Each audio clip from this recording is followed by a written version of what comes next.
ఓం మాతా పితృదేవతాభ్యో నమ. ఓం మహాగణాధిపతయే దేవతాభ్యో నమ.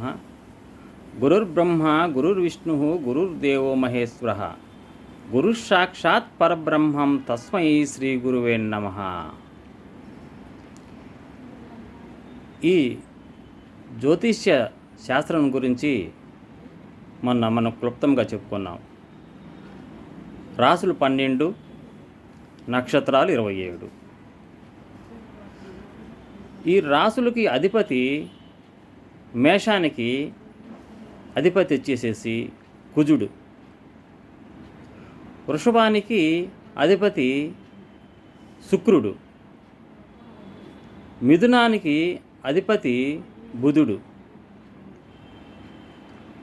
కర్కాటానికి అధిపతి చంద్రుడు, సింహానికి అధిపతి రవి, కన్యకి అధిపతి బుధుడు, తులాకి అధిపతి శుక్రుడు, వృశ్చికానికి అధిపతి కుజుడు, ధనస్సుకు అధిపతి గురువు, మకరానికి అధిపతి శని, కుంభానికి అధిపతి శని, మీన రాశికి అధిపతి కూడా గురువు. ఈ 12 రాశులకి అధిపతులు ఈ 9 గ్రహాలు. పోతే ఈ నక్షత్రాలు 27 రాసుల్లో 3 భాగాలుగా విభజించారు.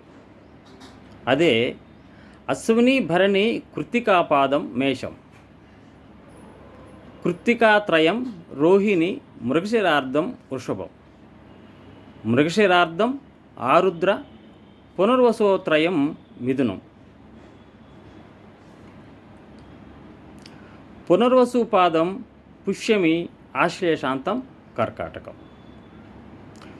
మక పుబ్బ ఉత్తరాపాదం సింహం, ఉత్తరాత్రయం హస్త సిత్తార్థం కన్య, సిత్తార్థం స్వాతి విశాఖాస్తయో తుల, విశాఖాపాదో అనురాధ జ్యేష్ఠాంతం వృచ్చికం, మూల పూర్వాషాఢ ఉత్తరాషాఢపాదో ధనస్సు, ఉత్తరాషాఢోత్రయం శ్రవణం ధనిష్టార్థం మకరం, ధనిష్టార్థం శతభిషం పూర్వభాద్రోత్రయం కుంభం, పూర్వభాద్రపాద ఉత్తరాభాద్ర రేవతాంత్యం మీనం. ఇవి ఈ 12 రాసుల్లో ఈ 27 నక్షత్రాలు ఉంటూ ఉంటాయి.